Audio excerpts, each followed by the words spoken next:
perasaan dari orang lain. Maka daripada itu, tema yang kita angkat pada kesempatan kali ini adalah penting gak sih wanita punya value? Nah, sekali bukan untuk kita bahas tentunya bersama wanita cantik yang ada di samping saya, narasumber kita yang luar biasa, yaitu Kak Kiki atau nama lengkap beliau adalah Kak Rizky Amalia. Halo Kak Kiki. Halo Kak Diva. Gimana kabarnya Kak? Oh ya, Betul sekali. Kita ditemukan dalam acara Persona Berkosma K3. utama ya, Masya Allah. Ya, juga. Nah, jadi Kak Kiki ini merupakan salah satu desainer Kosma Winasari tahun 2019. Yang pastinya Kak Kiki merupakan seorang yang telah bergelut dalam dunia perempuannya. Itu berat ya bagi saya. Dan pastinya akan berbincang nih dengan kita tentang penting gak sih wanita punya value. seru ya bahasannya ya. Value perempuan gitu ya. Apalagi kita sama-sama perempuan ya. Nilai itu soal perempuan ya. Sangat menarik sekali. Nah, terkait soal perempuan nih, aku pribadi juga sering mendengar terkait bahwa Indonesia itu mempunyai standar kecantikannya sendiri. Yang sering dengar itu adalah wanita cantik itu dikatakan cantik kalau dia itu harus putih, harus tinggi, dan pasti harus kurus juga kan Kak? Apalagi wajah itu kan merupakan kayak mahkotanya perempuan, harus tirus juga katanya. Nah, wanita yang memenuhi standar itu aja gitu loh yang dapat berlaku khusus dari orang-orang tertentu dan malah jatuhnya membedakan antara wanita yang sesuai standar mereka orang Indonesia dengan orang-orang yang sebetulnya tidak seharusnya dilakukan seperti itu. Nah, gimana sih tanggapannya terkait beauty standar yang ada di Indonesia? Beauty privilege gitu lah Ya, ya. Kalau bahasa keren itu beauty privilege gitu ya. Tapi sadar kecantikan sama perempuan atau privilege itu kan suatu keuntungan gitu ya. Dulu lebih jauh nih kita bahas terkait dengan beauty privilege-nya ya. Kayak kita perlu kenal dulu sama yang namanya privilege itu sendiri. Karena isu tentang beauty privilege ini jadi salah satu isu yang cukup mainstream juga dibahas oleh orang-orang. Apalagi orang-orang yang memang berkecimpung di dunia perempuanan gitu ya. Dan isunya juga aku rasa hampir setara dengan isu yang diangkat para feminisme, tentu juga isu-isu terkait dengan setara gender. Dan ini juga bisa dibilang hampir sama ratanya gitu karena adanya isu tentang beauty privilege ini. Tapi sebelum kita bahas gitu ya tentang beauty privilege sendiri, kita perlu tahu dulu gitu ya privilege sendiri itu apa. Karena di dunia ya kalau kita bahas yang dunia nggak cuma di Indonesia aja.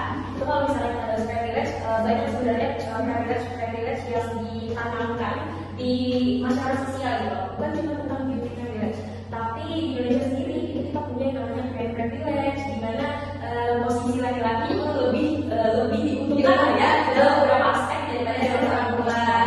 Terus juga ada yang namanya white privilege, ini contohnya seperti yang ada di Amerika. Nah, kalau di Amerika itu biasanya bahasannya terkait dengan white privilege ini, seorang yang berkulit putih itu akan lebih dipandang ya, lebih punya keuntungan dibandingkan mereka yang berkulit gelap gitu kan. Terus juga banyak lagi terkait dengan agama, ras, suku dan lain-lain. Jadi tentang privilege ini sebenarnya bukan cuma beauty, tapi banyak hal juga. Nah, hal itu nggak mungkin langsung ada aja ya. Beauty privilege itu langsung ada nggak mungkin kalau nggak ada penyebabnya. Tapi pasti ada sama dengan isu-isu yang lain tadi white privilege, terus juga white privilege itu juga pasti ada penyebabnya gitu. Kalau laki-laki nggak mungkin ada api kalau nggak ada salah juga ada nggak mungkin nggak ada asap kalau misalnya nggak ada api gitu. Jadi tentang dan yang biasanya menentang terkait dengan adanya beauty privilege, white privilege dan privilege lainnya, itu biasanya orang yang memang merasa bahwa dia nggak ada di situ. Coba lagi malah bayangan ada nggak sih seorang perempuan yang cantik ya, perempuan yang udah terlahir kayak ya secantik-cantik perempuan gitu ya, dia menyuarakan isu tentang beauty privilege. Jarang. Nah, pasti yang menyuarakan itu adalah orang-orang yang merasa betul dan tidak memenuhi standar itu. Tapi terkait dengan isu beauty privilege ini juga aku rasa penting ada yang menyuarakan. Kenapa? Supaya kalau misalkan kita ngomongin dihapuskan itu kan nggak mungkin banget ya. Karena standar-standar seperti itu pasti terus ada dan marak sekali terjadi, apalagi di Indonesia ya, yang kita kenal dengan negara yang sangat-sangat mengikuti standar yang ada di luar. Nah, jadi pasti ada orang-orang yang merasa bahwa dia tidak ada di lingkungan itu, makanya dia menyuarakan. Kalau misalkan privilege tadi, kenapa ada privilege itu karena ada salah satu bahasanya kayak perempuan-perempuan yang merasa bahwa tidak setara nih antara apa yang mereka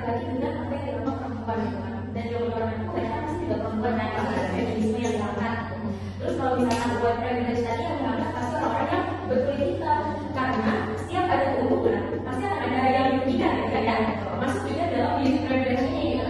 Orang-orang yang merasa yang cantik, yang sudah terlahir dengan sangat standarnya seorang perempuan cantik, dia nggak akan mikirin itu, tapi memikirkan yang terkena dampak dari itu.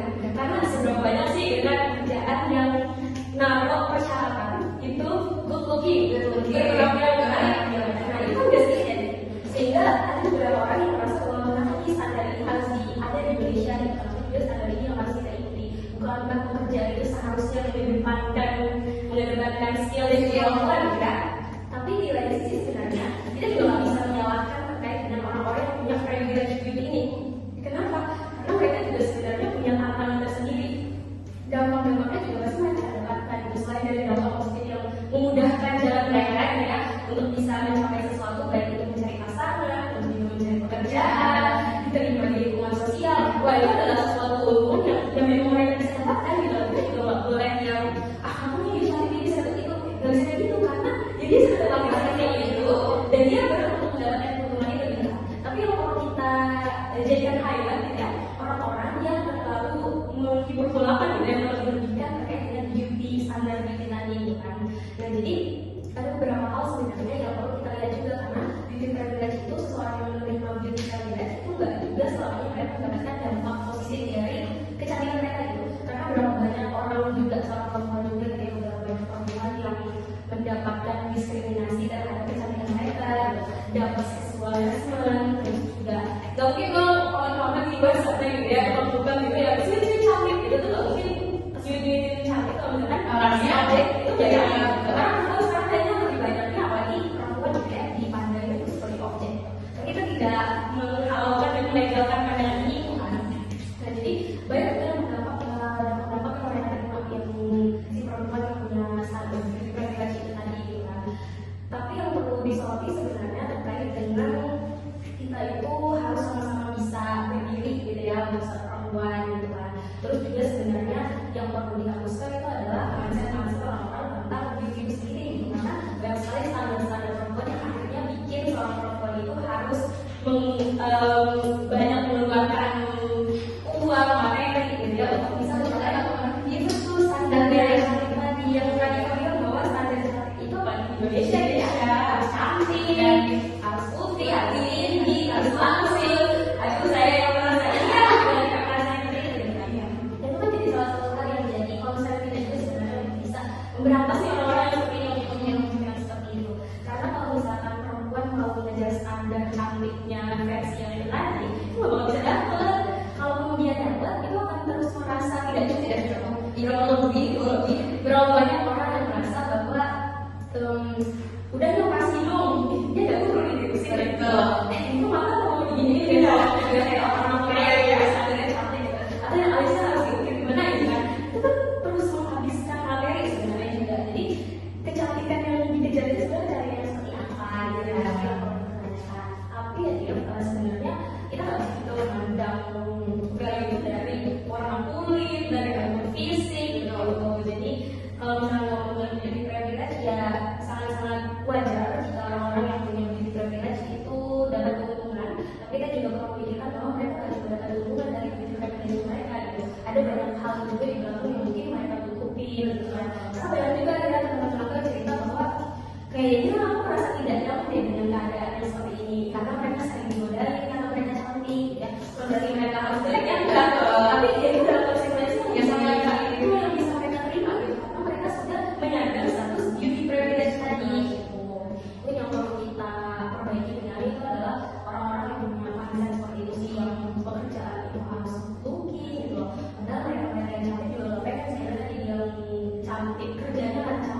value seorang perempuan itu nggak bisa cuma kita standarisasikan dengan warna kulit, terus bentuk fisik, itu juga nggak bisa kita katakan dengan hal yang seperti itu.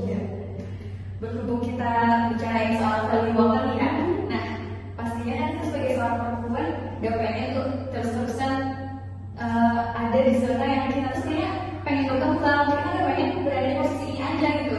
Kita akan selalu merasa kecil di antara orang-orang yang memiliki beauty privilege itu kan. Nah, gimana sih kak kita itu bisa meningkatkan value woman selama kita itu berada di era yang modern ini gitu kak? Gimana kita cara memanfaatin keadaannya? Gak berat ya pertanyaannya. Gimana caranya meningkatkan value seorang diri gitu kan ya? Ya jadi seorang perempuan ya, di sini juga perempuan atau yang aku juga seorang perempuan. Tapi masih bingung gitu karena ngeliat orang kayaknya wah keren banget ya dia punya value banget nih. Tapi value apa sih? Apa sih? Value itu bisa nilai ya. Nilai ya sama halnya dengan pengertian juga sebagai nilai seorang perempuan, seorang diri, seseorang gitu kan. Terus juga sih sebagai perempuan kita tuh biar bisa punya value gitu kan. Kenapa juga kita harus punya value? Mungkin pertanyaannya juga gitu. Pertama mungkin yang perlu kita tahu dulu gitu ya terkait dengan value ini adalah sebuah nilai yang harus dimiliki seseorang. Dan itu bukan cuma seorang perempuan sebenarnya, tapi untuk seluruh masyarakat sebenarnya. Dalam hal ini juga laki-laki perempuan itu sama gitu. Karena sama yang saya bilang bahwa hak untuk mendapatkan sesuatu itu antara laki-laki dan juga perempuan ya sama.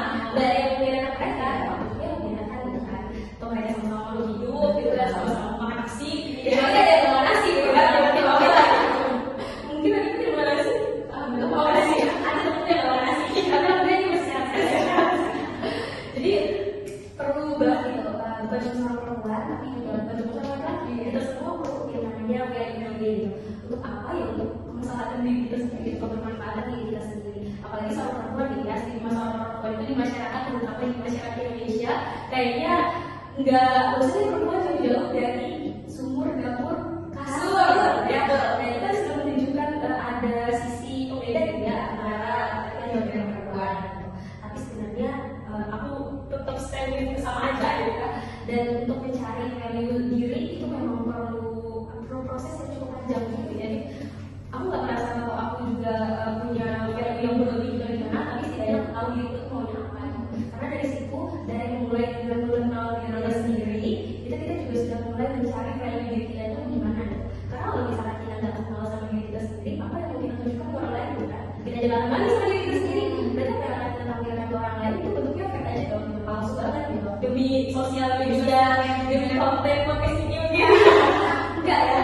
Tapi perlu proses yang panjang untuk bisa kita mencapai yang namanya value diri yang sebenarnya.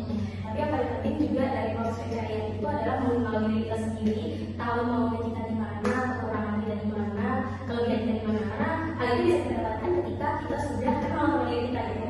Kalau misalnya kita nggak kenal sama diri kita, gimana kita mau memperkenalkan diri kita ke orang lain? Tadi itu yang karena memperkenalkan diri itu bukan cuma hai kamu ini kamu Radifah kayak gitu, tapi menunjukkan bahwa ini loh kita. Ini loh Radifah dengan segala bentuk keindahannya, keindahan untuk pikirnya, untuk bicaranya. Itu yang akan dinilai seseorang adalah value yang akan dinilai seseorang. Jadi perlu proses panjang tadi dengan mengenal diri sendiri, dengan pengalaman-pengalaman yang didapatkan gitu ya, dan pengalaman-pengalaman yang didapatkan ini bisa dari keluarga, bisa dari teman-teman, masyarakat sosial, gitu ya, banyak sekali gitu platform dan juga ruang untuk bisa mencari kita ini mau apa sih, kita ini pengennya gimana sih gitu. Mungkin ini berdasarkan pengalaman aku aja tadi, karena aku akan juga ngomong berdasarkan ini gitu ya. Karena aku juga mengalami yang lain-lain gitu, tapi proses pencariannya seperti itu.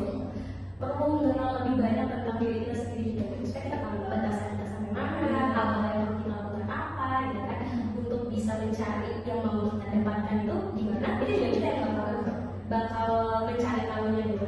Jalan itu bakal kita sendiri, kita nggak bakal menemukan jalan kita di orang lain gitu. Mungkin bisa kan kita melihat kayak oh dia jalannya kayak gini, mungkin motivasi ya kayak jalannya oh kita jalan sini ternyata kayak gitu ya. Itu bisa kita lihat, cuman tuh perjalanannya pasti akan berbeda kan. Kita nggak pernah tahu proses seseorang dia kayak gimana gitu. Yang paling penting mencari diri kita sendiri dulu gitu. Nah, untuk mencari tahu tentang kita itu maunya apa sih kak? Kadang kan seorang perempuan itu pastinya mempunyai batasan-batasan dari orang tua yang padahal dia itu pengen mengeksplor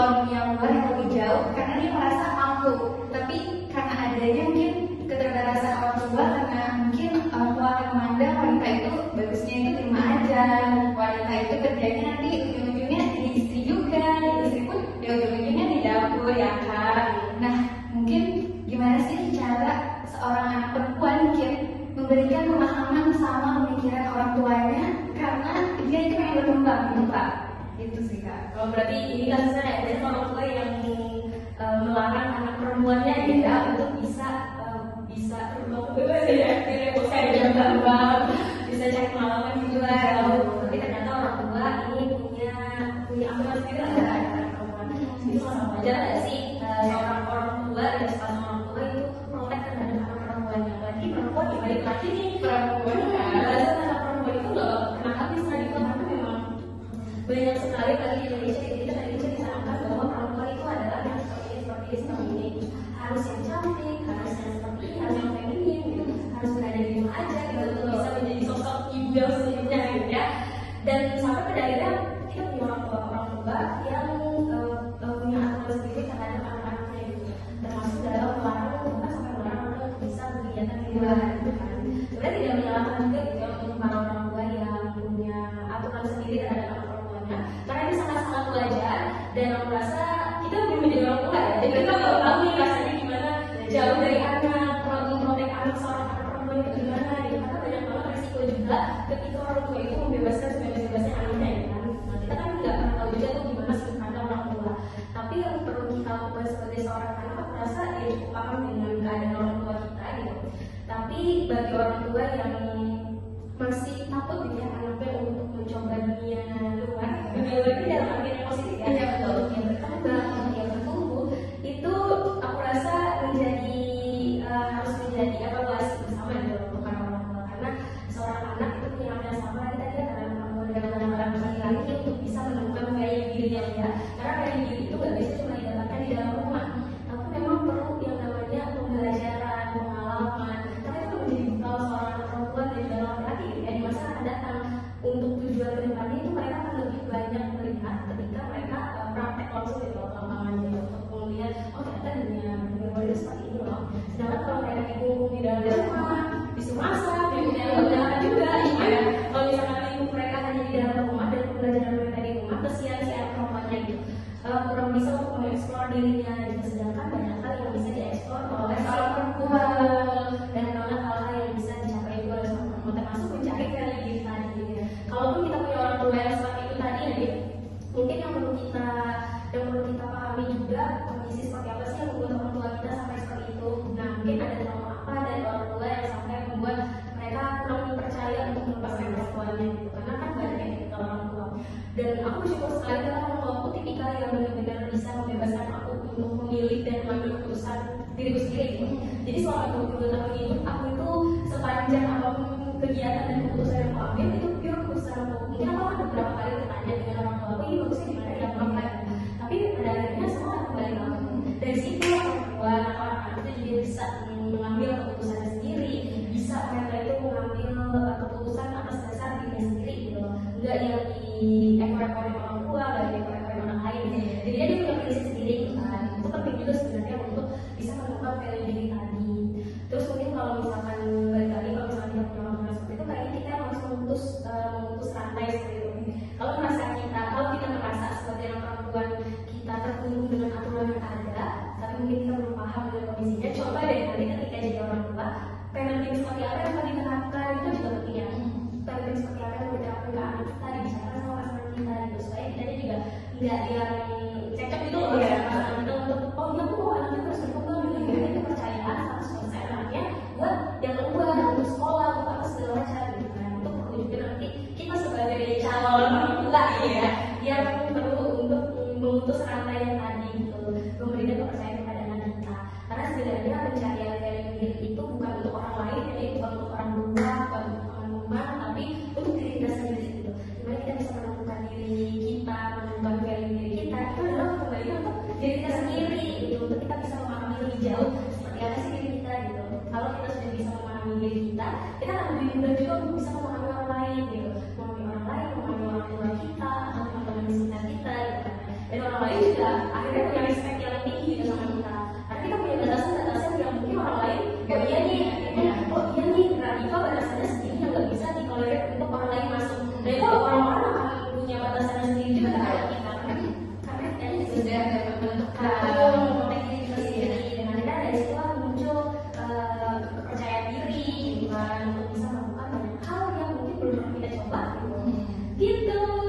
Ya baik, terima kasih banyak Kak Kiki yang telah memberikan banyak pemahaman dan pengetahuan nih. Jadi kan aku pun sebagai seorang perempuan juga sadar gitu gimana sih cara kita untuk menemukan value momen, karena hal itu menjadi penting agar kita tuh tidak selalu dipandang sebelah mata oleh orang lain, dan juga kita tidak memandang orang lain pun dengan sebelah mata juga, karena kan setiap orang punya karakteristiknya masing-masing dan value diri mereka tuh berada di tempat masing-masing yang tepat gitu loh. Dan pastinya banyak hal yang memang perlu kita perhatikan sebagai seorang anak perempuan, gimana cara kita bersikap kepada orang tua, dan bagaimana sih kita nantinya sebagai orang tua dalam menyikapi anak perempuan di masa yang akan datang nanti, karena kita pun juga calon ibu kan. Masya Allah. Dan terima kasih banyak kepada Kak Kiki yang sudah meluangkan waktunya, memberikan pemikiran dan pandangannya buat kita semua. Terima kasih sekali ya, juga teman-teman Cosplay yang sudah nonton gitu. Dan aku bicara bukan berarti aku yang paling kan ini enggak, aku bicara berdasarkan pengalaman juga. Terima kasih juga buat teman-teman Cosplay Ziora yang sudah memberi kesempatan, karena sudah sangat peluang sekali yang tidak berpeluang bermain ini. Masya Allah, peluang bermain dapat artian memberikan sesuatu gitu lah ya. Dan terima kasih banget untuk kesempatannya juga. Sama-sama. Semoga organisasi terus melanjut dan sukses ya. Banyak doa-doanya, dan terima kasih banyak buat teman-teman yang sudah menonton podcast kali ini. Jangan lupa nantikan Rasoma with Posma di part selanjutnya. Nah, sebelum menutup nih Kak, gimana kalau kita